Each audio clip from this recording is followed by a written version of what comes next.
Good afternoon welcome to good health. కిడ్నీలో రాళ్ల సమస్యతో బాధపడుతున్నారా? కిడ్నీలో రాళ్లు రావడానికి గల కారణాలేంటి? కిడ్నీలో రాళ్లను గుర్తించడం ఎలా? ఈ సమస్యకు హోమియోపతిలో ఎటువంటి చికిత్స అందుబాటులో ఉందో మనకు తెలియజేయడానికి మాస్టర్స్ హోమియోపతి డాక్టర్ రవికిరణ్ గారు మనతో పాటు ఉన్నారు. వారిని అడిగి మరిన్ని విషయాలు తెలుసుకుందాం. Hi doctor, good afternoon. Good afternoon. Yes doctor, ముందుగా చెప్పండి, ఈ కిడ్నీ స్టోన్స్ అసలు ఎందుకు ఫామ్ అవుతాయి? దీనికి రీజన్స్ ఏంటి? నార్మల్గా ఏమవుతుందంటే మన కిడ్నీ కానీ మళ్ళీ లివర్ కానీ ఇవి రెండు కూడా మనకి బాడీలో ఉన్న ఇంప్యూరిటీస్ని బయటకు పంపడానికి ఉపయోగపడే అవయవాలు అనమాట. ముఖ్యంగా కిడ్నీ విషయానికి వస్తే బాడీలో ఉన్న ఫిల్టరేషన్ సిస్టమ్ అంతా కిడ్నీ చేస్తూ ఉంటుంది. అంటే మన లోపల బ్లడ్లో ఉన్న మలినాలను కానీ, క్యాల్షియమ్స్ కానీ, ఆక్సలైడ్స్ కానీ, యూరిక్ యాసిడ్స్ లెవెల్స్ కానీ వీటిని ఏదైనా సరే యూరిన్ రూపంలో బయటకు పంపించే బాధ్యత కిడ్నీది ఉంటుంది. ఎప్పుడైతే ఈ మెటబాలిజంలో ఇంబ్యాలెన్స్ మొదలవుతుందో అప్పుడు అక్యుములేషన్స్ అనేవి మొదలవుతూ ఉంటాయి. ఆ బాండింగ్ అనేది మొదలైపోయి కాల్షియం మరి మిగతా ఆక్సలైడ్ కానీ, యూరిక్ యాసిడ్ క్రిస్టల్స్ కానీ లేదా సిలికేటా క్రిస్టల్స్ కానీ ఒకదానికొకటి అటాచ్ అయిపోయి మెల్లిమెల్లిగా స్టోన్స్ అనేవి డెవలప్ అవుతూ ఉంటాయి. ఇది బేసిక్గా డిఫరెంట్ రీజన్స్ వల్ల డిపెండ్ అవుతుంటుంది. ఒకటి ఏంటంటే మనకి జెనెటిక్ ఇష్యూస్ ఉన్నప్పుడు, లైక్ అంటే ఫ్యామిలీ హిస్టరీలో ఉంది కాబట్టి రావటం, లేదా వాళ్ళు వాటర్ ఇంటేక్ బాగా తగ్గించుకోవటం కానీ, లేకుంటే వాళ్ళు తినే అలవాట్ల బట్టి కానీ, లేదా మళ్ళీ జెండర్ ఇష్యూస్లలో కొంతమందిలలో ఉండటం కానీ, ఇట్లా రకరకాల రీజన్స్ వల్ల కిడ్నీ స్టోన్స్ అనేవి ఫామ్ అవుతూ ఉంటాయి. ఇది బేసిక్గా మనం గుర్తుపెట్టుకోవాల్సింది ఏంటంటే ఏదైతే బయటకు పంపాల్సిన మెటీరియల్ పంపకుండా ఆగిపోవటం వల్ల కిడ్నీలలో దాంట్లో మనకి కిడ్నీ స్టోన్స్ అనేవి ఫామ్ అవుతూ ఉంటాయి. ఓకే, ప్రతి కిడ్నీ స్టోన్స్ ఎన్ని టైప్స్ ఉంటుంది?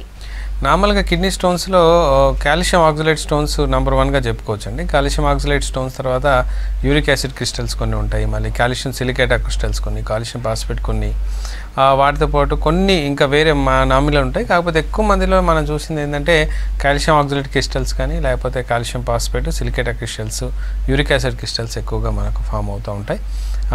వీటిలలో ఎక్కువగా పెయిన్ఫుల్ మరి చాలా ఇబ్బంది పట్టేది మాత్రం కాల్షియం ఆక్సలైడ్ క్రిస్టల్స్ అండి. అవి ఎక్కువగా మనల్ని ఇబ్బంది పెడతా ఉంటాయి అండ్ యూరిన్కి వెళ్ళినప్పుడల్లా చాలా పెయిన్ఫుల్ సిచ్యువేషన్ మనం ఎదురు చూస్తూ ఉంటామండి. ఓకే డాక్టర్, అయితే ఈ స్టోన్స్ ఏర్పడిన తర్వాత ఎలాంటి సిమ్టమ్స్ కనిపిస్తాయి మామూలుగా? నార్మల్గా ఏంటంటే స్టోన్స్ ఏర్పడినప్పుడు ఎటువంటి సిమ్టమ్స్ రావండి. అంటే పెద్ద ప్రాబ్లం ఏంటంటే చాలా మందిలో ఏమనుకుంటారంటే కిడ్నీ స్టోన్ ఫామ్ అవ్వగానే మనకి లక్షణాలు కనబడిపోతాయి, సో మనం అలర్ట్ అయిపోవచ్చు అని అనుకుంటుంటారు. రెండోది ఏంటంటే మన దేశంలో ఎక్కువ శాతం హెల్త్ అవేర్నెస్ తక్కువ ఉండడం వల్ల ఎప్పుడు కూడా మీకు ఒక యాన్యువల్ హెల్త్ చెకప్ అని కానీ, లేకపోతే ఒక 6 monthsకి ఒక స్కానింగ్ తీసుకోవడం కానీ అలాంటి అలవాట్లు చాలా తక్కువ మందిలో ఉంటాయి. అలా ఉన్నప్పుడు కూడా మనం తెలుసుకునే అవకాశం ఉంటాయి. కిడ్నీ స్టోన్స్లలో ఎక్కువ శాతం మనం 5 mm ఎబోవ్ దాటినట్లయితే అబ్స్ట్రక్షన్ అయ్యే అవకాశాలు ఎక్కువగా ఉంటాయి, అంటే ఇరుక్కుపోయే అవకాశాలు ఎక్కువగా ఉంటాయి. అలాంటిది కొంతమంది కేసెస్ మేము చూస్తున్న వాటిల్లో 23 mm, 24 mm, 25 mm లాంటి పెద్ద పెద్ద కిడ్నీ స్టోన్స్ కూడా మన దగ్గర ఫామ్ అవ్వటం మనం చూస్తూ ఉన్నాం. అవి స్టాగ్ హార్న్ స్టోన్స్ కింద బాధపడుతుంది. అంటే దాదాపుగా ఈవెన్ 45 mm స్టోన్స్ కూడా అంటే రేర్ కేసెస్లో ఫామ్ అవుతూ ఉంటాయి. దానివల్ల కిడ్నీలో అబ్స్ట్రక్షన్స్ ఏర్పడటం, యూరిన్లో ప్రాబ్లం రావటం, యూరిన్ కింది వరకు దిగకపోవడంలో మొత్తం వాటర్ మొత్తం అక్యుములేషన్ కిడ్నీలో జరిగిపోవడం లాంటివి జరుగుతూ ఉంటాయి. సో ఇవి మనకి ఎక్కువ కాంప్లికేషన్ ఉంటాయి. దీంట్లో ఫస్ట్ లక్షణాలు మనం ఏంటంటే మనకి నొప్పి రావటం, అంటే పొత్తి కడుపులో నొప్పి రావటం, ఆ నొప్పి కింది వరకు ట్రావెల్ అవ్వటం అండ్ యూరినరీ బ్లాడర్ వరకు రావటం, ఒక్కొక్కసారి నొప్పిలో భరించలేనంత నొప్పి రావటం, దీంతోపాటు వామిటింగ్, నాసియా ఫీలింగ్. ఫస్ట్ అయితే నాసియా ఫీలింగ్ అంటే ఇది వికారపు లాంటి లక్షణాలు కనబడతాయి. తర్వాత వాంతులు అయిపోతుంటాయి, నొప్పి తట్టుకోలేరు. అంటే మనకు బాడీలో అత్యంత పెయిన్ఫుల్ ఉన్నాయి 3 కండిషన్స్ అండి. ఒకటి కిడ్నీ పెయిన్ బాగా వచ్చినప్పుడు అసలు పేషెంట్ తట్టుకోలేడు, రెండోది ప్యాంక్రియాటిక్ పెయిన్ వచ్చినప్పుడు తట్టుకోలేడు, మూడోది మనకు చెవులో బాగా సివియర్గా ఉన్నప్పుడు తట్టుకోలేని పరిస్థితి వస్తుంటుంది. సో అంత సివియర్ పెయిన్ దీంట్లో వస్తూ ఉంటుంది. అది ఆ పెయిన్ మళ్ళీ బ్యాక్ నుంచి ముందుకు వచ్చే నొప్పి, ఇవి 2 క్లాసిక్ సిమ్టమ్స్ ద్వారా మనం కిడ్నీ స్టోన్స్ అని గుర్తుపెట్టుకోవచ్చు. కొన్నిసార్లు నొప్పులు ఏమవుతాయంటే అప్పుడు మాత్రం యూరిన్లో అనిపించినట్టు అనిపిస్తుంది, యూరిన్ ఇన్ఫెక్షన్లో నొప్పి ఉండొచ్చు అనిపించు, కొన్నిసార్లు కాళ్ళ వరకు నొప్పిగా వెళ్తూ ఉంటుంది. కాకపోతే ఏంటంటే మనం అది బ్యాక్ పెయినా లేకపోతే కిడ్నీ స్టోన్ అనేది ఒకసారి డిఫరెన్షియేట్ చేసుకోగలిగితే మనకి ఇది కిడ్నీ స్టోన్ లక్షణాలు కనబడతాయి. ఈ ముదిరినప్పుడు ఫీవర్ ఎక్కువగా రావటం, అంటే రేర్ కేసెస్లో మళ్ళీ ఒళ్ళు నొప్పులుగా అనిపించడం, జ్వరంగా అనిపించడం లక్షణాలు కూడా ఉంటాయండి. ఓకే డాక్టర్, కాల్ తీసుకుందాం. హలో లింగయ్య గారు, చెప్పండి మీ ప్రాబ్లం ఏంటి? చెప్పండి, డాక్టర్ గారు ఉన్నారు, మాట్లాడండి. నమస్కారం సార్. నమస్కారం లింగయ్య గారు, కొంచెం గట్టిగా చెప్పండి. నాకు ఎక్స్రే తీసుకున్నా సార్. ఓకే. అయితే 7 mm ఉన్నాయి కదా సార్. ఓకే. అదే మరి చెప్పారా? అంటే 11 mm ఉందా? ఎంత ఉందంటారు? 7 mm. 7 mm. ఎన్ని ఉన్నాయంటారు రాళ్ళు? ఇంతకుముందు 2 ఉండే, ఒకటి 8 mm పడిపోయిందట సార్. ఓకే మళ్ళీ 10 రోజుల క్రితం తీసుకున్నాను సార్. ఓకే ఎక్కడ తీసుకుంటారు? 7 mm ఉన్నది. 7 mm ఉంది. అది ఏ పొజిషన్లో ఉందంటే కిడ్నీ లోపల ఉందా, లేకుంటే యూరిటర్లో కానీ బ్లాడర్లో కానీ ఏమన్నా ఉందా, లేకపోతే అదేం చెప్పలేదు, ఓన్లీ 7 mm ఉందని చెప్పారా? సార్ యూరిన్లా నొప్పి వస్తుంది సార్. ఇంకేమనిపిస్తుంది? అదే నొప్పి వస్తుంది, యూరిన్ వేసేటప్పుడు నొప్పి వస్తుంది సార్. నొప్పి వస్తుందంటే దాదాపు అది యూరిటర్లోకి వచ్చేసిందమ్మా లింగయ్య. అది కొంచెం నొప్పి పోయినా, యూరిన్ పోయిన ప్రతిసారి మంటలాగా అనిపించడం, నొప్పి లాంటిలా అనిపించడం మనం ఎక్కువ గమనిస్తూ ఉంటాం. సో దీనికి హోమియోపతి ట్రీట్మెంట్ అయితే ఉంది లింగయ్య. మందులు కరెక్ట్ వాడుకున్నట్లయితే దాదాపు 90% స్టోన్స్ అనేవి పడిపోయే అవకాశాలు ఉన్నాయి. ఇక మీ విషయానికి వచ్చినట్లయితే 7 mm స్టోన్ కాబట్టి ఈజీగా పడిపోతుంది, అందులో భయపడాల్సిన అవసరం లేదు. మీరు చేయాల్సిందల్లా హోమియోపతిక్ మెడిసిన్ వాడుతూ కొంచెం వాటర్ బాగా తీసుకోవడం, కనీసం 4 లీటర్లు మనం వాటర్ తీసుకున్నట్లయితే, మినిమం 4 లీటర్లు తీసుకున్నట్లయితే ఒక 2 లీటర్ల పైన యూరిన్ ఒకవేళ మనం బాగా బయటకు తీయగలిగితే మాత్రం కిడ్నీ స్టోన్స్కి హెల్ప్ అవుతుందండి ముందుకు మూవ్ అవ్వడానికి. దానితో హోమియోపతిక్ మెడిసిన్స్ కూడా వాడినప్పుడు అది ఖచ్చితంగా స్టోన్ని బయటకు తీసే అవకాశాలు ఎక్కువగా ఉంటాయి. అండ్ స్టోన్స్ కూడా పడిపోతాయమ్మా, భయపడాల్సిన అవసరం లేదు. ఓకే డాక్టర్, ఈ కిడ్నీ స్టోన్స్ ప్రాబ్లం అసలు ఎవరిలో ఎక్కువగా వచ్చే అవకాశం ఉంటుంది? ప్రొఫెషనల్ కానీ, ఏజ్, జెండర్ ఇలాంటి ఫ్యాక్టర్స్ ఏమన్నా ఉంటాయంటారా?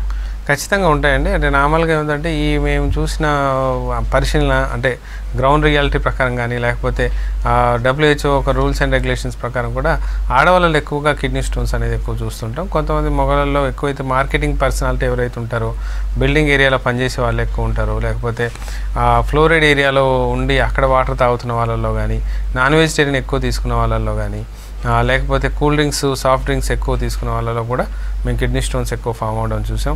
వాళ్ళలో కూడా ఇబ్బందులు అవుతుంటాయి. ఈ మధ్యకాలంలో ఏంటంటే మెనోపాజ్ వచ్చిన తర్వాత ఫీమేల్స్కి కాల్షియం ట్యాబ్లెట్స్ ఎక్కువ ఇవ్వటం కానీ, వైటమిన్ D3 ట్యాబ్లెట్స్ ఎక్కువ ఇవ్వటం కానీ జరుగుతుంటుంది. మోతాదుకి మించి అంటే వాళ్ళ అవసరాన్ని మించి కాల్షియం కానీ, వైటమిన్ D3 ఒకవేళ ఇచ్చినట్లయితే ఆటోమేటిక్గా కిడ్నీ స్టోన్స్ ఎక్కువగా ఫామ్ అయ్యే అవకాశం ఉంది. దాంతో కూడా ఇబ్బందులు ఎదురయ్యే అవకాశం ఉంటుంది. చాలామంది అది ఎంత గమనించకుండా అది మనకి బాడీలో కాల్షియం తయారవుతుంది కాబట్టి ఆ ట్యాబ్లెట్స్ తీసుకుంటే పర్లేదు అనుకుంటుంటారు. అంత అవసరం అనుకుంటే మీరు డైటరీ పరంగా అంటే ఆహార అలవాట్లలో మనం కాల్షియం అలవాటు చేసుకున్నట్లయితే అది ఖచ్చితంగా కిడ్నీ స్టోన్స్ రాకుండా కాపాడుకునే అవకాశాలు ఎక్కువగా ఉంటాయి. ఈవెన్ రాకుండా అది కాపాడుతూ ఉంటుంది. కొంతమంది ఏంటంటే ఈ మధ్యలో డైటింగ్స్ ఎక్కువ చేస్తూ ఓన్లీ ఫ్రూట్ జ్యూసెస్ ఎక్కువ తాగుతున్నారు. వైటమిన్ సికి సంబంధించినవి, మళ్ళీ ఆ ఫ్రూట్ జ్యూస్ ఎక్కువ చేయడం వల్ల యూరిక్ యాసిడ్ ఎక్కువగా ప్రొడక్షన్ బయటకు వెళ్ళడానికి ప్రయత్నం చేస్తూ యూరిక్ యాసిడ్ స్టోన్స్ కూడా ఫామ్ అవుతూ ఉన్నాయి. మీరు చూసుకోవాల్సింది ఏంటంటే ఏదైతే మనం కాల్షియం ఎక్కువగా ఇంటేక్ ఉంటుందో అంటే ఆర్టిఫిషియల్గా అది మన కిడ్నీ స్టోన్స్కి ఎక్కువ ఫామ్ అవడానికి అవకాశం ఉంది. ఏదైతే మనం అలా కాకుండా పొటాషియం కానీ, జింక్ కానీ దీనికి అటాచ్ చేసుకొని మనం కొంత బ్యాలెన్స్గా తీసుకున్నట్లయితే కిడ్నీ స్టోన్ అనేది ఫామ్ అవ్వదు. అది బ్రిటిల్నెస్ ఉంటుంది. అంటే ఒకవేళ స్టోన్ ఫామ్ అయినా గట్టిగా ఫామ్ అవ్వకుండా మెత్తగా పొడిగా పడిపోయే అవకాశాలు ఉంటాయి. అందుకనే మీరు కొన్నిసార్లు కొంతమంది పేషెంట్స్ మీకు చెప్తూ ఉంటారు, లైక్ కొంతమంది వైట్గా యూరిన్ వచ్చింది, శుద్ధలాగా యూరిన్ పడిపోతుంది అంటుంటారు. అది వైట్ లాగా రావడానికి 2 రీజన్స్ ఉంటాయి. ఒకటి ప్రోటీన్ పోతున్నా యూరిన్లో వచ్చే అవకాశం ఉంటుంది. రెండోది ఒక్కొక్కసారి కాల్షియం ఎక్కువైనప్పుడు కూడా శుద్ధలాగా యూరిన్ వచ్చే అవకాశం ఉంటుంది. సో అలాంటి వాళ్ళు చాలా జాగ్రత్తగా ఉండాలి. ఇప్పుడంటే స్టోన్ ఫామ్ అవ్వకుండా అది పౌడర్ ఫామ్లో బయటకు వెళ్తుంది, కానీ అది ముదిరిపోయిందంటే మాత్రం రాయిలాగా గట్టిగా అయిపోతుంది. మందుల ద్వారా తగ్గించే అవకాశాలు ఉంటాయి, కానీ 16 mm, 15 mm లేదా 20 mm లోపల మాత్రం స్టోన్స్ బయటకు పోయే అవకాశం ఉంది. 20-23 అయితే అది లక్కీగా హోమియోపతిక్ మెడిసిన్ సరిపోతుంది కాబట్టి గ్యారెంటీ అయితే లేదు. ఎస్ డాక్టర్, నెక్స్ట్ కాల్ తీసుకుందాం. హలో మహేందర్ రెడ్డి గారు, ఎస్ చెప్పండి, మీ ప్రాబ్లం ఏంటి? డాక్టర్ గారు ఉన్నారు. Good afternoon sir. Good afternoon Mahender Reddy, చెప్పండి సార్. మాకు కిడ్నీ స్టోన్స్ సర్జరీ అయింది, 14 mm, 16 mm. ఓకే. అయితే మళ్ళీ అసలు మాకు మెయిన్ రీజన్ ఏంటంటే అసలు ఎలాంటి ఫుడ్ తీసుకోవాలి, ఎలాంటి ఫుడ్ తీసుకోకూడదు మళ్ళీ స్టోన్స్ ఫామ్ అవ్వడానికి, అంతే మేము అడిగే క్వశ్చన్ సార్. ఫామ్ అవ్వకపోవడానికి, రైట్? అవును సార్. అసలు ఫుడ్ విషయమే చెప్పండి మాకు. అది మహేందర్ రెడ్డి, ఫస్ట్ గుర్తుపెట్టుకోవాల్సిన అవసరం ఏంటంటే మీకు ఒకవేళ కూల్ డ్రింక్స్ తాగే అలవాట్లు ఉన్నాయి, ఎస్పెషల్లీ కోకోకోలా, పెప్సీ లాంటివి ఏదన్నా సరే వాటిలలో మనకి ఎక్కువగా కిడ్నీ స్టోన్స్ ఫామ్ చేసే అవకాశాలు ఎక్కువగా ఉంటాయి. అది ఫస్ట్ అవాయిడ్ చేసుకోవాలి. రెండవది అయితే ఎవరైతే నాన్ వెజిటేరియన్ ఎక్కువ తీసుకుంటారో, ఫ్రై ఐటమ్స్ ఎక్కువ తీసుకుంటారో వాళ్ళలో యూరిక్ యాసిడ్ లెవెల్స్ ఎక్కువగా ప్రొడక్షన్ ఎక్కువగా ఉంటుంది కాబట్టి అది అవాయిడ్ చేసుకోవాలి. పాలకూర, క్యాబేజీ, క్యాలీఫ్లవర్ లాంటివి అవాయిడ్ చేసుకోవటం, కొంచెం డైటరీ ఫ్యాక్టర్స్ ఏవైతే ఉంటాయో అవి కొంతవరకు అవాయిడ్ చేయటం లాంటివి మనం చూసుకోవాలి. టీ, కాఫీలు కూడా ఎక్కువ తీసుకునే అలవాటు ఎక్కువ ఉంటుంది. కాకపోతే టీ, కాఫీల కంటే గ్రీన్ టీ లాంటివి తీసుకుంటే ఇబ్బంది రాదు, కానీ నార్మల్గా ఈ టీస్ తీసుకున్నట్లయితే కొంతవరకు వచ్చే అవకాశం ఉంది. మళ్ళీ రెండోది ఆల్కహాల్ అలవాటు ఎవరైతే ఎక్కువగా ఉందో, వాళ్ళల్లో కూడా ఈ ప్రాబ్లమ్స్ ఎక్కువగా వచ్చే అవకాశం ఉంది. చాలామంది ఏం చేస్తారంటే ఇవి కాకుండా మిగతా అన్నీ కూడా అవాయిడ్ చేస్తూ ఇవి మాత్రం ఎక్కువ తీసుకోవడం వల్ల కూడా కిడ్నీ స్టోన్స్ ఎక్కువ ఫామ్ అవుతాయి. ఇక తినగలిసినవి ఏంటంటే చాలామంది డైటరీలు అంటే మనం పాలు పెరుగు ఎక్కువ తీసుకుంటే కిడ్నీ స్టోన్స్ వస్తాయని అపోహ ఉంటుంది. కానీ అది కాదండి నిజం. పాలు పెరుగు తీసుకోవచ్చు. పాలు పెరుగు తీసుకుంటూ పాస్పేట్ కానీ జింక్ ట్యాబ్లెట్స్ దీంతో పాటు మనం వాడుకున్నట్లయితే కిడ్నీ స్టోన్స్ని అవాయిడ్ చేసుకునే అవకాశాలు ఎక్కువగా ఉంటాయి. ఆకుకూరలలో మిగతా ఆకుకూరలు ఖచ్చితంగా తీసుకోవచ్చు. ఎంత వెజిటేరియన్ ఫుడ్ మీరు ప్రిఫర్ చేస్తే అంత త్వరగా మనకి ఉన్న కిడ్నీ స్టోన్స్ కూడా రిలీవ్ అవ్వడానికి అవకాశం ఉంది. అంటే సైజు పెరగకుండా, రెండోది మనకు రాకుండా కూడా తోడ్పడే అవకాశాలు ఎక్కువగా ఉన్నాయి. కానీ అల్టిమేట్గా మీకు జెనెటిక్ ఇష్యూ అంటే మీ ఫ్యామిలీలో ఎవరికైనా జీన్స్లలో ఉంది అంటే మాత్రం మదర్ అండ్ ఫాదర్కి ఉందంటే 100% మీకు వచ్చే అవకాశాలు ఉన్నాయి. ఓన్లీ వన్ ఫాదర్కి లేదా మదర్కి లేదా మేనత్తలకి ఉన్నట్లయితే మాత్రం ఒక 40 to 50% వచ్చే ఛాన్సులు మీకు ఉన్నట్లు లెక్క. దాంతోపాటు మీ అలవాట్లు, మీ యొక్క డైటింగ్ థింగ్స్ అన్నీ కూడా చూసుకోవాలి. మళ్ళీ పారాథైరాయిడ్ హార్మోన్ యొక్క టెస్టింగ్ లెవెల్స్ కూడా చూసుకున్నట్లయితే అసలు కిడ్నీ స్టోన్స్ ఎలా ఫామ్ అవుతాయి, ఏం కాకుండా ఉంటాయి అనేది కూడా చూసుకోవచ్చు. ఎస్ డాక్టర్, నెక్స్ట్ కాల్ తీసుకుందాం. హలో మనోజ్ గారు, ఎస్ చెప్పండి మీ ప్రాబ్లం ఏంటి? హలో అండి. Hi doctor. చెప్పండి. నేను లాస్ట్ ఇయర్ 18 mm స్టోన్ ఉన్నప్పుడు PCNR ట్రీట్మెంట్ తీసుకున్నానండి. PCNR. Okay. So after that నేను ఎవ్రీ 3-4 months మానిటర్ చేసుకుంటున్నానండి.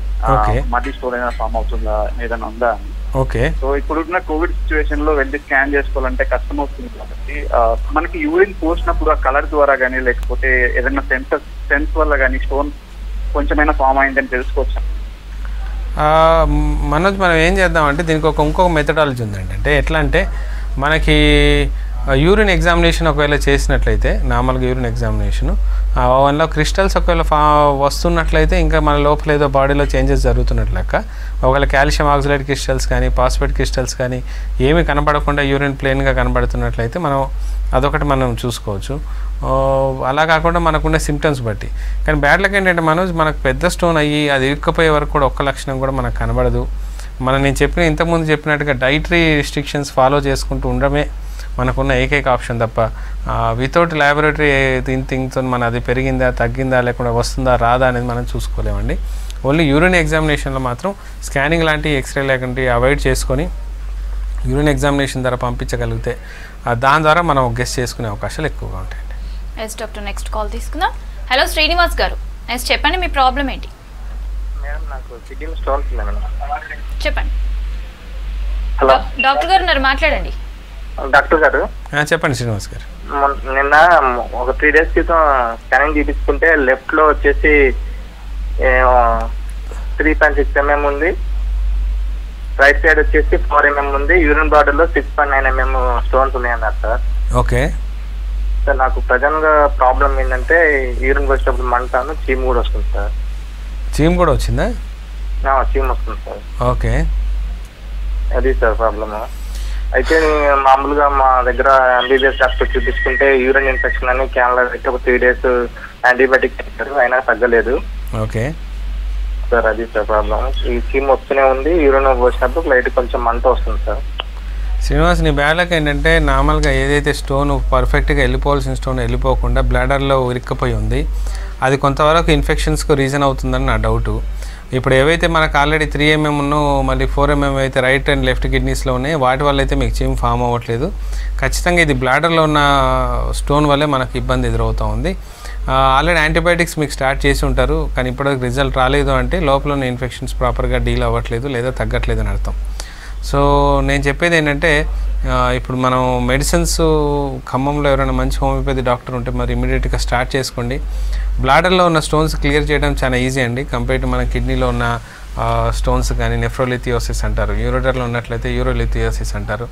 ఈ బ్లాడర్లో ఉన్న వాటిని ఈజీగా క్లియర్ చేసుకునే అవకాశం ఉంది. ఒక మంచి హోమియోపతి డాక్టర్ దొరికితే ఇవి 2 కారణాలు, అంటే మీకు ఆ యూరిన్లో పసు రావటం ఆగిపోతుంది, ఈవెన్ మంట తగ్గిపోద్ది, స్టోన్ కూడా బయటకు వచ్చే అవకాశాలు ఎక్కువ ఉన్నాయి. అంతవరకు మీరు non vegetarian, oil food, fry items, మళ్ళీ పాలకూర లాంటివి ఖచ్చితంగా అవాయిడ్ చేయడానికి ప్రయత్నం చేయండి. కొరసివ్ ఫుడ్ అనేది తీసుకోవద్దు, అంటే పచ్చళ్ళు కానీ ఆల్కహాల్ కానీ ఇవి తీసుకోకుండా కొంచెం జాగ్రత్త పడుతూ మెడిసిన్ వాడుకుంటే మాత్రం 100% మీ ప్రాబ్లం సాల్వ్ అవుద్ది. భయపడద్దు. మీ మాటలను బట్టి అయితే జ్వరం ఎక్కువగా ఉన్నట్లేదు, లైట్గా ఉన్నట్టుంది. సో ఇన్ఫెక్షన్ కూడా హెవీగా కానట్టే, కాకపోతే పస్సు వస్తుంది కాబట్టి భయపడాల్సి వస్తుంది. అది కిడ్నీ నుంచి వస్తుందా లేకుంటే ఇంకేదైనా డ్యామేజ్ అయిందా అని. ఒకవేళ కిడ్నీది అయింటే ఈ పాటికి చాలా జ్వరం ఉండి చిల్స్ వచ్చేవి, అంటే బాగా చలి పెడుతూ వణుకుతూ బాగా జ్వరం 103, 103, 104 వరకు కూడా వెళ్ళిపోయే అవకాశం ఉంటుంది. అంత లెవెల్లో లేదు కాబట్టి మనకి ఇన్ఫెక్షన్ కూడా సేఫ్ అండ్ అండర్ కంట్రోల్లో ఉందని మనం అనుకోవచ్చు. ట్రీట్మెంట్ స్టార్ట్ చేయండి శ్రీనివాస్, 100% మీ ప్రాబ్లమ్ సాల్వ్ అవుతుంది. ఓకే డాక్టర్, ఈ కిడ్నీ స్టోన్స్ ప్రాబ్లం వల్ల ఏమైనా హెల్త్ ఇష్యూస్ వచ్చే అవకాశం ఉందంటారా ఇది కాకుండా మామూలుగా ఏంటంటే ఇప్పుడు శ్రీనివాస్ లాంటి కేసెస్ నెగ్లెక్ట్ చేసుకుని, అంటే మనకు ఇప్పుడైతే అవేర్నెస్ వచ్చింది, పబ్లిక్లో ఏదైనా తేడా వస్తే ఇమ్మీడియట్గా వెళ్ళి చూపించుకుంటున్నారు. కానీ కొన్ని కేసెస్లో ఏమవుతుందంటే స్టోన్ ఫామ్ అయినప్పుడు కిడ్నీలో డ్యామేజ్ మొదలయ్యే అవకాశాలు ఎక్కువ ఉన్నాయి. దాదాపుగా 5 to 15% of populations all over the వరల్డ్లో కిడ్నీ స్టోన్స్తో బాధపడుతూ ఉన్నారు. అందులో పరాణం అంటే ఆఫ్రికన్ కంట్రీస్, ఇండియన్ కంట్రీస్ అన్నీ కలుపుకుంటే 23,000 పీపుల్ ఈ కిడ్నీ స్టోన్ వల్ల చనిపోతున్నారు. అంటే నమ్మదగినది కాకపోయినా కూడా అంటే నెగ్లిజెన్స్ ఎంతవరకు లీడ్ చేస్తుంది, కిడ్నీని ఎంత డ్యామేజ్ చేస్తుంది అన్న విషయాలు చాలామందికి తెలియదు. ఎప్పుడైతే ఆ స్టోన్ చాలా హెవీగా అయిపోతుందో బ్యాక్ పంపింగ్ అయిపోయి హైడ్రోనెఫ్రోసిస్ ఫామ్ అయిపోతుంది. దాని తర్వాత కిడ్నీ ఫంక్షనాలిటీలో తేడా వచ్చేస్తాయి. గ్లోమరులైస్లన్నింటిలో ప్రాబ్లం వచ్చేసి ఇన్ఫెక్షన్ అయినా అవ్వచ్చు, లేదా కిడ్నీ ఫెయిల్యూర్ అయినా అవకాశాలు ఎక్కువగా ఉంటాయి. కాబట్టి కిడ్నీ స్టోన్స్ అనే చెప్పేసి మనం భయపడాల్సింది, అంటే తేలిగ్గా తీసుకోకూడదు, అలా అని చెప్పి ఓవర్గా రియాక్ట్ అవ్వకూడదు. ఏ కేసు వితౌట్ సర్జరీ మనం చేయగలుగుతాం అనేది ఒకటి గుర్తుపెట్టుకోవాలి. సర్జరీ సొల్యూషన్ కాదు, ఎందుకంటే సర్జరీ ద్వారా తీసేసిన తర్వాత కూడా మళ్ళీ కిడ్నీ స్టోన్స్ అనేవి ఫామ్ అవుతూ ఉంటాయి. అలా కాకుండా హోమియోపతి ట్రీట్మెంట్ తీసుకున్నట్లయితే అది ఎప్పటికీ మళ్ళీ ఫామ్ కాకుండా మనం కాపాడుకునే అవకాశం ఉంది. రెండోది హోమియోపతిక్ మెడిసిన్స్ కూడా కొన్ని లిమిటేషన్స్ ఉన్నాయి. 18 mm, 19 mm, మ్యాక్సిమం 22 mm, అది కూడా ఎక్స్పర్ట్ కాన్స్టిట్యూషన్ ట్రీట్మెంట్ ఇస్తే 14 to 15 mm లోపల ఉన్న ఏ స్టోన్స్ అయినా కిడ్నీ స్టోన్స్ హోమియోపతి ద్వారా 100% క్లియర్ అయ్యే అవకాశాలు ఎక్కువగా ఉంటాయండి. ఎస్ డాక్టర్, అయితే ఈ కిడ్నీ స్టోన్స్ ప్రాబ్లం నార్మల్ పర్సన్కి వచ్చిన దానికి, లేదంటే డయాబెటిక్ కానీ బీపీ పేషెంట్స్ ఇలాంటి వాళ్ళకి వచ్చిన దానికి ఎలాంటి ప్రభావం చూపిస్తుంది? అంటే డయాబెటీస్ బీపీ విషయాలలో కిడ్నీ స్టోన్స్ యొక్క పెద్ద రోల్ ఏమి ఉండదండి. అది కాకపోతే డయాబెటీస్ వల్ల ఏమవుతుందంటే పొరపాటున ఏదైనా అబ్స్ట్రక్షన్ వచ్చేసి ఉండిపోయిందంటే ఇన్ఫెక్షన్స్ మొదలవుతూ ఉంటాయి. ఎందుకంటే డయాబెటీస్ ఆల్రెడీ ఇమ్యూనిటీ లెవెల్స్ని తగ్గించి ఉంటుంది అండ్ వాళ్ళ హెల్త్ ఇష్యూస్ కూడా డౌన్లో ఉంటాయి. కాబట్టి ఆటోమేటిక్ ఇన్ఫెక్షన్ మొదలైపోయి పయోరియా లాంటిది, ఇంతకుముందు యూరిన్లో పసు రావటం కానీ, లేకపోతే కిడ్నీకి ఇన్ఫెక్షన్ లాంటివి రావటము, అది బాగా ముదిరిపోయి లాస్ట్కి కిడ్నీని తీసే పరిస్థితి రావచ్చు. సో డయాబెటిక్ పేషెంట్స్ మాత్రం చాలా జాగ్రత్తగా ఉండాలండి. కిడ్నీ స్టోన్స్ విషయంలో ఎట్టి పరిస్థితిని నెగ్లెక్ట్ చేయకూడదు. ట్రీట్మెంట్ ప్రాపర్గా తీసేసుకొని కంప్లీట్ చేసుకుంటే బాగుంటుంది. అండ్ డయాబెటీస్ ఎప్పటికీ అండర్ కంట్రోల్ ఉన్నట్లయితే ఇలాంటి వచ్చే ప్రాబ్లమ్స్ని కూడా మనం కవర్ చేసుకోవచ్చు. డాక్టర్, అయితే యూరినరీ ట్రాక్ట్ ఇన్ఫెక్షన్స్ రావడానికి అసలు రీజన్స్ ఏంటి? యూరినరీ ట్రాక్ ఇన్ఫెక్షన్స్కి ఇప్పుడైతే మనం కిడ్నీ స్టోన్స్ ఒకటి చెప్పుకున్నామండి. అది కాకుండా STD, సెక్సువల్లీ ట్రాన్స్మిటెడ్ డిసీజెస్ వల్ల కూడా యూరినరీ ట్రాక్ ఇన్ఫెక్షన్స్ వస్తూ ఉంటాయి. రెండోది శుభ్రత లేదా పర్సనల్ హైజీన్ మెయింటైన్ చేయనప్పుడు కూడా యూరినరీ ఇన్ఫెక్షన్స్ వస్తూ ఉంటాయి. రెండోది వాటర్ ప్రాపర్గా ఇంటేక్ తీసుకోలేనప్పుడు కూడా యూరినరీ ఇన్ఫెక్షన్స్ వస్తూ ఉంటాయి. అండ్ ఎస్పెషల్లీ ఫీమేల్స్లో పర్సనల్ హైజీన్ లేనప్పుడు urinary infections, urinary tract infections చాలా హెవీగా రావటం, స్టెప్టోకోకై బ్యాక్టీరియా కానీ, ఈకోలై బ్యాక్టీరియాస్ కానీ చాలా హెవీగా డ్యామేజ్ చేస్తూ ఉంటాయి. అది కూడా ఒక పెద్ద తలనొప్పి అండి. అంటే యూరినరీ ట్రాక్ ఇన్ఫెక్షన్ ఒక 6 days 7 days ఉంటుంది, కానీ ఒకవేళ సివియర్గా ముదిరితే మాత్రం ఇన్ఫెక్షన్స్ చాలా దూరం వెళ్ళే అవకాశాలు ఎక్కువగా ఉంటాయి.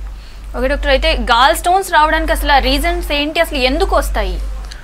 గాల్ బ్లాడర్ స్టోన్స్ నార్మల్గా ఏంటంటే ఎప్పుడైతే మనకు పైత్యరసం స్టోర్ చేసుకోవడానికి పిత్తాశయం ఉంటుందో అట్లా కాన్సన్ట్రేషన్ పెరిగిపోయి అవి గాల్ బ్లాడర్ స్టోన్స్ మొదలవుతూ ఉంటాయి. గాల్ బ్లాడర్ స్టోన్స్ మొదలైనప్పుడు ఏమవుతుందంటే ఆటోమేటిక్గా స్టోన్ మెల్లమెల్లగా ఫామ్ అవుతూ సైజెస్ పెరుగుతుండి చాలా మటుకు స్టోన్స్ ఇసుకరాల్లాగా ఉండిపోతూ ఉంటాయి. అప్పటికి ఇబ్బంది రాదు. ఎప్పుడైతే కామన్ బైల్ డాక్ట్ ఏదైతే ఉందో, కామన్ బైల్ డాక్టర్లో ఎప్పుడైతే ఆ రాయి ఇరుక్కపోతుందో ఆటోమేటిక్గా ఇన్ఫెక్షన్స్ మొదలైపోయి కాంప్లికేషన్ మొదలైపోయి జాండీస్ రావటం, జ్వరం రావటం, మళ్ళీ ఒళ్ళంతా నొప్పులు రావటం, పచ్చకామర్లతో జాండీస్ ఫీవర్ అంటూ ఉంటాం. ఒకసారి 24 గంటలు ఆపరేషన్ చేయనట్లయితే టోటల్ సెప్టిసిమియా అయిపోయి పేషెంట్ చనిపోయే అవకాశాలు గాల్ బ్లాడర్ స్టోన్స్ వల్ల ఉన్నాయండి. ఓకే డాక్టర్, కాల్ తీసుకుందాం. హలో సల్మాన్ రాజ్ గారు. ఎస్ చెప్పండి, మీ ప్రాబ్లం ఏంటి? డాక్టర్ గారు ఉన్నారు, మాట్లాడండి. చెప్పండి సార్. నమస్తే సార్. చెప్పండి రాజు గారు. సార్, నాకు ఆల్రెడీ కిడ్నీలో స్టోన్ ఫామ్ అయ్యి ఆపరేషన్ కూడా జరిగింది సార్, సర్జరీ. ఓకే. ఇప్పటికి 22 mm ఉండేది సర్జరీ జరిగినప్పుడు. 8 years అయింది ఇప్పటికి నాకు సర్జరీ జరిగి. ఓకే. మళ్ళీ లాస్ట్ ఇయర్ స్కాన్ చేపిస్తే 7 mm 2 side వచ్చాయి. మామూలుగా నాకు రైట్ సైడ్ సర్జరీ జరిగింది. ఇప్పుడు 2 side ఉన్నాయి. లెఫ్ట్ సైడ్ 2 ఉన్నాయి, రైట్ సైడ్ ఒకటి ఉంది. 7 mm ఉన్నాయి ఒకటి. ఓకే. ప్రాబ్లం అయితే యూరిన్ ఇన్ఫెక్షన్, మంట, నొప్పి అనేది ఏం లేదు sir. Stomach pain, heavy stomach pain నాకు ప్రాబ్లం మెయిన్. అది ఏమవుతుందంటే సల్మాన్ రాజు గారు, ఇప్పుడు మీకు ఆల్రెడీ ఒక్కసారి స్టోన్స్ వచ్చి సర్జరీ అయిన తర్వాత మీరు తీసుకోవాల్సిన జాగ్రత్త తీసుకోకపోతే మళ్ళీ అగైన్ ఫామ్ అవుతూ ఉంటాయి. ఇది రిపీటెడ్ ఫార్మేషన్ రాకుండా ఆపాలంటే ఓన్లీ హోమియోపతిక్ మెడిసిన్స్ ఒక్కటే ఆప్షన్ అండి, వేరే ఆప్షన్ లేదు. మీరు అప్పుడు స్టోన్స్ వెళ్ళిపోయాయని మళ్ళీ క్యాజువల్ అయిపోయినట్టున్నారు, అందుకే రిపిటేషన్ అయింది. ఇక రిగార్డింగ్ మీ కడుపులో నొప్పి విషయం అంటారా, ఆ స్టోన్ 7 mm ఉన్నా ఎక్కడో ఒకసారి మూవ్మెంట్ అవ్వటం వల్ల మీకు కడుపులో నొప్పి బాగా హెవీగా వస్తుంది. ఇంతకుముందు చెప్పినట్టుగా రీనల్ కోలెక్యులై అనేది చాలా ప్రాబ్లమేటిక్, చాలా ఇబ్బంది పెడుతుంది. ఒక్కసారి మొదలైందంటే 20 నిమిషాల నుంచి 40 నిమిషాలు లేదా 60 నిమిషాల వరకు వస్తుంటుంది. రిపీటెడ్గా వచ్చే అవకాశాలు ఎక్కువగా ఉంటాయి. కడుపు నొప్పితో పాటు వామిటింగ్ అండ్ నాసియా లేదు కాబట్టి అది ఇంకా కిడ్నీలోనే స్టోన్ ఉన్నట్లు ఎక్కువ, అవి ఇంకా యూరిథ్రాకి రాలేదని అర్థం. సో ఇప్పటికైనా మించిపోయింది లేదు. సో దగ్గరలో ఉన్న మంచి హోమియోపతి డాక్టర్ ట్రీట్మెంట్ స్టార్ట్ చేయండి. నాన్ వెజిటేరియన్ ఒకటి కంట్రోల్ చేయండి అండ్ వాటర్ ఇంటేక్ బాగా పెంచండి, అది చాలా ఇంపార్టెంట్ అండి. ఓకే డాక్టర్, అయితే గాల్ బ్లాడర్లో స్టోన్స్ ఫామ్ అయినప్పుడు ఎలాంటి సిమ్టమ్స్ కనిపిస్తాయి అండ్ దీనికి ఎలాంటి జాగ్రత్తలు తీసుకోవాలి? గాల్ బ్లాడర్లో స్టోన్ ఫామ్ అయినట్టు ఫస్ట్ థింగ్ ఏంటంటే కడుపులో నొప్పి వస్తుంది. కడుపులో ఎక్కువ ఎక్కడ నొప్పి వస్తుంది అంటే లివర్ యొక్క భాగంలో రైట్ సైడ్ హైపోకాండ్రిక్ రీజన్లో ఎక్కువ పెయిన్ వస్తూ ఉంటుంది. అది ఎక్కువగా మనం నాన్ వెజ్ తిన్నప్పుడు కానీ ఫ్యాటీ ఐటమ్ తిన్నప్పుడు, అంటే తిన్న వెంటనే రావాలని రూల్ లేదు, నిన్న తిన్న ఈ రోజు వరకు నొప్పి వచ్చే అవకాశాలు ఎక్కువ ఉంటాయి. సివియారిటీ ఎక్కువైనప్పుడు ఏమవుతుందంటే ఆ నొప్పి ముందు నుంచి వెనక్కి రైట్ షోల్డర్ వెనక్కి కూడా నొప్పి వెళ్ళే అవకాశాలు ఎక్కువగా ఉంటాయి. కొన్నిసార్లు వామిటింగ్ సిమ్టమ్స్ ఉంటాయి, కానీ కడుపులో నొప్పి చాలా హెవీగా ఉంటుంది. కొంచెం లక్షణాలు ముదిరాయి అనుకోండి, సపోజ్ ఇంకా అది కామన్ బాయిల్ డాక్టర్లో ఇరుక్కపోయింది, ఇంకా నొప్పి తగ్గట్లేదు అనుకున్నప్పుడు మెల్లిగా జాండీస్ మొదలవుతుంది. దాన్ని మనం అబ్స్ట్రక్టివ్ జాండీస్ అంటూ ఉంటాం. కళ్ళని పచ్చగా అయిపోవటం, ఒళ్ళంతా పచ్చగా అయిపోవటం, నాలుక కానీ పచ్చగా అవటం, యూరిన్ ఎక్కువగా పచ్చ రంగులో రావటం లాంటి లక్షణాలు ఎక్కువగా కనబడుతూ ఉంటాయి. దాంతోపాటు జ్వరం రావటం, ఇంకా నొప్పి సివియారిటీ పెరగటం, జ్వరంతో పాటు ఒళ్ళు నొప్పులు, జ్వరం, మళ్ళీ చిల్స్ కూడా అంటే చలి కూడా రావటం పెరిగిపోతుంటుంది. ఇది మనకి గాల్ బ్లాడర్ స్టోన్స్ వల్ల వచ్చే ఇబ్బందులు ఎక్కువగా ఉంటాయి. ఎస్ డాక్టర్, కాల్ తీసుకుందాం. హలో మాధవి గారు, ఎస్ చెప్పండి, మీ ప్రాబ్లం ఏంటి? మా హస్బెండ్కి 4 years నుంచి స్టోన్స్ ఉన్నాయి 2 కిడ్నీలలో. ఓకే చెప్పండి. ఇప్పుడు 12 mm స్టోన్ ఒక కిడ్నీలో ఉంది, 7 mm 6 mm అటు ఉన్నాయి. మేము హోమియోపతిక్ కాదు, మామూలు హాస్పిటల్కి వెళ్తున్నాము. హోమియోపతిలో మందులు అందరికి గిట్టమంటున్నారు, నిజమేనా? మాధవ్ గారు, ఫస్ట్ ఏ సైడ్ ఎక్కువగా ఉన్నాయమ్మా, రైట్ సైడ్ లెఫ్ట్ సైడ్ అమ్మా? అది రైట్ సైడ్ లెఫ్ట్ సైడ్ అంటారా? రైట్ సైడ్ అనుకుంటా సార్. రైట్ సైడ్ ఎక్కువగా ఉన్నట్లయితే మనకి ఎక్కువగా పడిపోయే ఛాన్సెస్ ఉన్నాయండి. హోమియోపతి అందరికి గిట్టం అనేది ఒక అపోహ మాత్రమే అమ్మ. అందరికంటే సైడ్ ఎఫెక్ట్ లేకుండా ఈజీగా అందరికి పడే మెడిసిన్స్ హోమియోపతిక్ మెడిసిన్స్. అందువల్లే హోమియోపతి ఇన్ని సంవత్సరాలు, కొన్ని వందల సంవత్సరాల నుంచి అంత ఫేమస్ అయింది. సైడ్ ఎఫెక్ట్ లేని మెడిసిన్ అంటూ ఏదైనా ఉంది అంటే హోమియోపతిక్ మెడిసిన్ అండి. కొంతమందికి వేడి ఎక్కువ అవుద్దని కొంత అపోహలు ఎక్కువగా ఉన్నాయి, అదంతా నిజం కాదు. రెండోది నొప్పులు ఎక్కువై తగ్గుతాయి లేదా రోగం ఎక్కువై తగ్గుతుంది, ఇది కూడా నిజం కాదండి. అది ఏంటంటే ఓన్లీ కొన్ని కేసెస్లో ఆల్రెడీ డాక్టర్ మీకు చెప్తారు ఈ ప్రాబ్లం ఎక్కువై కొంచెం తగ్గుద్దమ్మా అని చెప్తారు. ఇక కిడ్నీ స్టోన్ విషయానికి వస్తే అలాంటి ఎక్కువై తగ్గడానికి అక్కడ ఏం లేదండి, ఉన్న స్టోన్స్ తీయటమే తప్ప చేయగలిగేది ఏం లేదు. ఆయనకి ఆల్రెడీ 12 mm అండ్ మళ్ళీ 7 mm లాంటి స్టోన్స్ 3-4 మొదలయ్యాయంటే ఇంకా సివియారిటీ ఎక్కువ వద్దమ్మా. లేట్ చేయకుండా మంచి హోమియోపతి డాక్టర్ అని ట్రీట్మెంట్ స్టార్ట్ చేయండి. అట్లాగే డైట్లో కూడా రిస్ట్రిక్షన్స్ ఫాలో చేయండి. వాటర్ ఇప్పుడు ఆల్రెడీ ఎండాకాలం మొదలైంది కాబట్టి వాటర్ ఇంటేక్ కూడా చాలా మటుకు పెంచే ప్రయత్నం చేయండి. ఎస్ డాక్టర్, అయితే గాల్ స్టోన్స్ ప్రాబ్లం ఉన్న వాళ్ళకు ఎలాంటి డైట్ తీసుకోవాలి అండ్ ఎలాంటి డైట్ రిస్ట్రిక్షన్స్ పాటించాలి? గాల్ బ్లాడర్ స్టోన్స్లో ఎప్పటికైనా ముఖ్యంగా గుర్తుపెట్టుకోవాల్సిందంటే నాన్ వెజిటేరియన్ ఎట్టి పరిస్థితుల్లో అలో చేయడానికి లేదండి. నాన్ వెజిటేరియన్ తీసుకున్న మరుక్షణం మళ్ళీ పిత్తాశయం మీద లోడ్ పడటం, దాని నుంచి బయలు రావడం, అది అరగడానికి ఇబ్బంది పడటం. రెండోది ఆయిల్ ఫుడ్, ఫ్రై ఐటమ్స్ అసలు కుదరవు. ఈ 3 విషయాలు మనం అవాయిడ్ చేసుకోగలిగితే గాల్ బ్లాడర్ స్టోన్స్ విషయంలో మనం చాలా మటుకు జాగ్రత్తలు తీసుకున్నట్లయితే. కిడ్నీ స్టోన్లో ఒకవేళ రాయి ఫామ్ అయితే రాయిని మాత్రం తీస్తామండి, కిడ్నీని మన సేఫ్గా ఉంటాయి. కానీ గాల్ బ్లాడర్లో ఒకవేళ స్టోన్ ఫామ్ అయ్యి సర్జరీ చేయాల్సి వస్తే టోటల్ గాల్ బ్లాడర్నే తీయాల్సి వస్తుంది. అప్పుడు మళ్ళీ జీవితంలో మళ్ళీ నాన్ వెజిటేరియన్ తినాలన్నా, ఆయిల్ ఫుడ్ తినాలన్నా ఈ డైజెషన్ ప్రాబ్లమ్స్ ఎక్కువగా మొదలవుతాయి. సో ఈ రెండిట్లో ఏది కంపేరిటివ్ డేంజర్ అంటే గాల్ బ్లాడర్ స్టోన్సే మనకు కొంతవరకు ఇబ్బంది కలగజేస్తాయి. కాబట్టి గాల్ బ్లాడర్ స్టోన్స్ చిన్నగా ఉన్నప్పుడే ట్రీట్మెంట్ స్టార్ట్ చేసుకుని హోమియోపతి ద్వారా క్లియర్ చేసుకునే అవకాశాన్ని మాత్రం మిస్ చేసుకోవద్దు. గాల్ బ్లాడర్ స్టోన్స్ అంత ఈజీ కాదు తీయటం, బట్ తీయగలిగితే మాత్రం సక్సెస్ఫుల్గా చేయగలుగుతాం. కాన్స్టిట్యూషన్ ట్రీట్మెంట్ ద్వారా హోమియోపతి ద్వారా గాల్ బ్లాడర్ స్టోన్స్ని తీసేయటం, మళ్ళీ ఫ్యూచర్లో రాకుండా కూడా చేయడానికి అవకాశాలు ఉన్నాయండి. Okay, thank you doctor. ఇది ఇవాల్టి good health. Stay tune to V6 news.